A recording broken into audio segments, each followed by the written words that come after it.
नमस्ते नमस्कार दोस्तों, आप देख रहे हैं प्यारा सा YouTube channel Kushwaha news Bhojpuri YouTube channel में आप सभी का स्वागत करते हैं। और आप सभी के बीच में दोस्तों जो कि बहुत ब्लास्ट का यानी एक सॉन्ग लेके आ गए हैं, जिस सॉन्ग का दोस्तों जो कि टाइटल का नाम रखा गया है ऊपर चले भगवान के नीचे चले कोयरान के। जी हाँ दोस्त, काफ़ी बवाल का जो कि यहाँ पे ये सॉन्ग आ रहा है आप सभी के बीच में।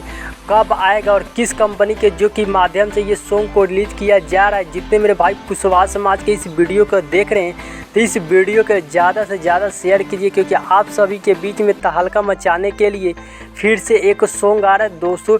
बहुत काफ़ी बवाल का ये सॉन्ग है, इस गीत को जरूर सुनिएगा और प्यार से बात दीजिए, क्योंकि आप सभी के बीच में यहाँ पे कुशवाहा का हर खबर सबसे पहले देखने और जानने को जो कि मिलता है। और आप सभी को बताएं जिस सॉन्ग का जो कि टाइटल का नाम दिया गया है ऊपर चले भगवान के नीचे चले कोयरान के।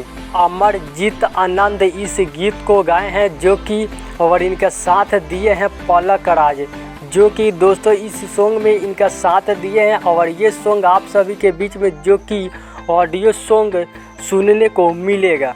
बहुत काफ़ी बवाल का ये सॉन्ग है, इस गीत को ज़रूर आप सभी लोग इस गीत को सुनिएगा और प्यार आशीर्वाद दीजिए, क्योंकि आप सभी के बीच में यानी ये सॉन्ग को कल रिलीज किया जा रहा है, यानी 23 जून को सुबह में 6:30 पे रिलीज कर दिया जाएगा। मंटी म्यूजिक प्रेजेंट यूट्यूब चैनल के माध्यम से ये सॉन्ग को जरूर सुनिए और प्यार आशीर्वाद दीजिए। आप सभी को मिलते हैं। जय कोयरान समाज।